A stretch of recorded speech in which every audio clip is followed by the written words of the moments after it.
DCC అధ్యక్షుడు doctor టిహె Vishweshwar Reddy ఆధ్వర్యంలో జరిగిన మేడే వేడుకలకు హాజరైన ఆంధ్రప్రదేశ్ అసంఘటిత కార్మికులు ఉద్యోగుల కాంగ్రెస్ రాష్ట్ర అధ్యక్షుడు కైప వెంకటకృష్ణారెడ్డి, జిల్లా ఐఎన్టీయూసీ అధ్యక్షుడు జేటి రామారావుతో కలిసి పతాకావిష్కరణ చేశారు.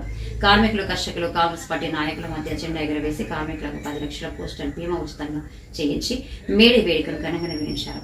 కృష్ణారెడ్డి మాట్లాడుతూ కార్మిక చట్టాలను రాష్ట్ర కేంద్ర ప్రభుత్వాలు ఇంకా బలోపేతం చేసి కార్మికులకు అన్యాయం జరగకుండా చూడాలని, కార్మిక చట్టాలపై నిరంతరం కాంగ్రెస్ పార్టీ పోరాడుతూ వాటిని బలోపేతం చేయడానికి ప్రతి నిమిషం ప్రయత్నిస్తుందని అన్నారు.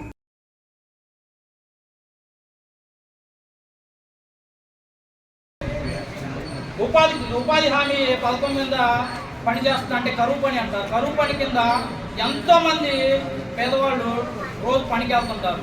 సుమారు 7 నెలల నుండి వాళ్ళకి జీతాల వల్ల. దీనికి సంబంధించిన మంత్రి ఎవరు? పవన్ కళ్యాణ్. ఎక్కడ పడుకున్నావయ్యా పవన్ కళ్యాణ్? నిద్ర లేచి చూడు.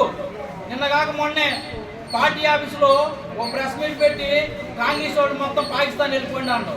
బుద్ధి జ్ఞానం ఉంది అట్లా చెప్పినప్పుడు ఫస్ట్ మీ అన్నకి మేము కేంద్ర మంత్రి పదవి ఇచ్చి గౌరవించును. నీకు బుద్ధి ఉందా అని తెలియజేసి అడుగుతున్నాను.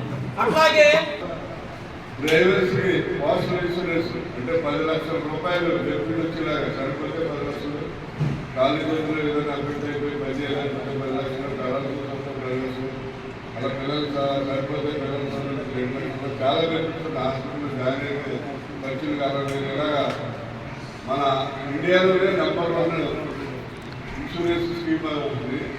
దానికి వాళ్ళకి అందరికీ కూడా డ్రైవర్స్ అందరికీ కూడా ఉచితంగా 660 రూపాయలు ఖర్చు పెట్టి వాళ్ళకి మనం ఇన్సూరెన్స్ చేద్దాం. అది 1 సంవత్సరం ఉంటుంది.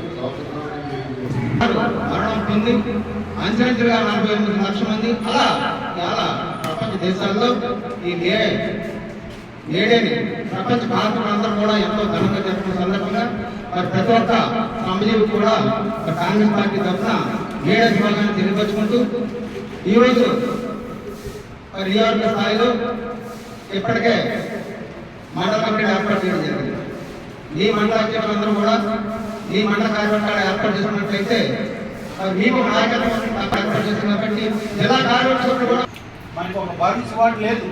ఎవరైనా ఇప్పుడు ఎలక్ట్రికల్ కానీ మంటల్లో కానీ తగలబడితే కేజీహెచ్ కానీ విజయవాడ కానీ హైదరాబాద్ కానీ పంపించాలి. మన రాజమండ్రి గవర్నమెంట్ హాస్పిటల్ మీకు తెలిసి పేరు గొప్ప, ఊరు గొప్ప. ఉన్నవాడికి మంది వేయడానికి దిక్కులేదు. ఇంకా కార్మికులకి తగలబడినా లేదా అంటుకున్నా ఇట్లాంటి ప్రమాదానికి గురైన కార్మికులని బర్న్ స్పాట్ లేకపోవడం కారణంగా అంటే ప్రాణాలు గాలిలో పోయినట్టే. ఇంకొకటి లోపల 20 మంది చనిపోయారు సార్. మా వాళ్ళు ఇంకా